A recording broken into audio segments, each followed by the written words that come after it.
ಅಹಮದಾಬಾದ್ನ air India ವಿಮಾನ ದುರಂತಕ್ಕೆ ಸಂಬಂಧಪಟ್ಟಂತೆ ಇವತ್ತು ಮಾಜಿ ಸಿಎಂ ವಿಜಯ್ ರೂಪಾನಿ ಅವರ ಅಂತ್ಯಕ್ರಿಯೆ ನೆರವೇರಲಿದೆ.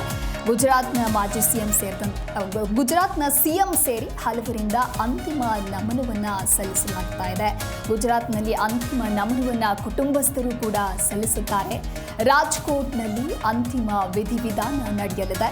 ಸಂಜೆ 5 ಗಂಟೆಗೆ ಸರ್ಕಾರಿ ಗೌರವಗಳೊಂದಿಗೆ ಅಂತ್ಯಕ್ರಿಯೆ ನೆರವೇರುತ್ತೆ. ಅಹಮದಾಬಾದ್ನ ಆಸ್ಪತ್ರೆಯ ಶವಾಗಾರಕ್ಕೆ ತ್ರಿವರ್ಣ ಧ್ವಜ ಹಾಕಿದ್ದು ಪ್ಲೇನ್ ಕ್ರ್ಯಾಶ್ನಲ್ಲಿ ಸಾವನ್ನಪ್ಪಿದ್ದಾರೆ ಗುಜರಾತ್ನ ಎಕ್ಸ್ ಸಿಎಂ. ಹಾಗಾಗಿ ಇವತ್ತು ಇವರ ಅಂತ್ಯಕ್ರಿಯೆ ನೆರವೇರಲಿದೆ. ಗುಜರಾತ್ನ ಸಿಎಂ ಸೇರಿ ಹಲವರಿಂದ ಅಂತಿಮ ನಮನವನ್ನು ಸಲ್ಲಿಸಲಾಗಿದೆ. ಏರ್ ಇಂಡಿಯಾ ವಿಮಾನ ದುರಂತದಲ್ಲಿ ಮೃತಪಟ್ಟಂತಹ ಗುಜರಾತ್ನ ಮಾಜಿ ಸಿಎಂ ವಿಜಯ್ ರೂಪಾನಿ ಅವರ ಅಂತ್ಯಕ್ರಿಯೆ ಇವತ್ತು ಗುಜರಾತ್ನ ರಾಜ್ಕೋಟ್ನಲ್ಲಿ ನಡೆಯಲಿದೆ. ಇನ್ನು ವಿಜಯ್ ರೂಪಾನಿ ರಾಜ್ಕೋಟನ್ನು ಪ್ರತಿನಿಧಿಸ್ತಾ ಇದ್ರು. ನಿನ್ನೆ ವಿಜಯ್ ರೂಪಾನಿ DNA ಮ್ಯಾಚ್ ಆಗಿತ್ತು. ಅವರ ಸಹೋದರಿ DNA ಜೊತೆಗೆ ವಿಜಯ್ ರೂಪಾನಿ DNA ಮ್ಯಾಚ್ ಆಗಿತ್ತು. ಇವತ್ತು ಬೆಳಗ್ಗೆ 11:30ಕ್ಕೆ ಆಸ್ಪತ್ರೆಯಿಂದ ಮೃತದೇಹವನ್ನು ಕುಟುಂಬಸ್ಥರಿಗೆ ಹಸ್ತಾಂತರವನ್ನು ಕೂಡ ಮಾಡಲಾಗಿದೆ.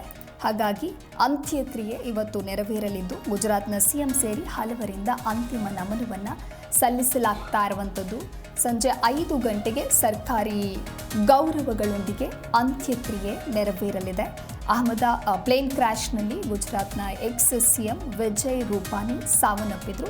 ಅವರ ಅಂತ್ಯಕ್ರಿಯೆ ಇವತ್ತು ನೆರವೇರಲಿದೆ.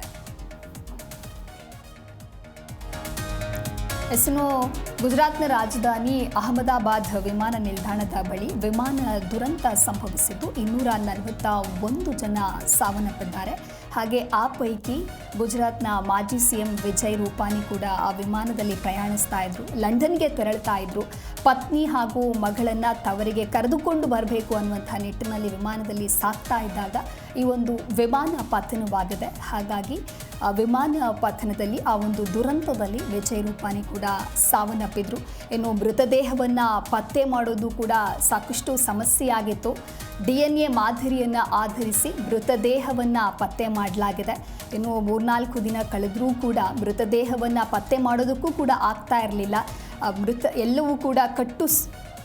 ಎಲ್ಲವೂ ಸುಟ್ಟು ಕರಕಲಾಗಿರೋದ್ರಿಂದಾಗಿ ನಂತರದಲ್ಲಿ DNA ಮಾದರಿಯಲ್ಲಿ ಮೃತದೇಹವನ್ನು ಪತ್ತೆ ಮಾಡಲಾಗಿದೆ. ಹಾಗೆ ಇವತ್ತು ಮಾಜಿ ಸಿಎಂ ವಿಜಯ್ ರೂಪಾನಿ ಅವರ ಅಂತ್ಯಕ್ರಿಯೆ ನೆರವೇರಲಿದೆ.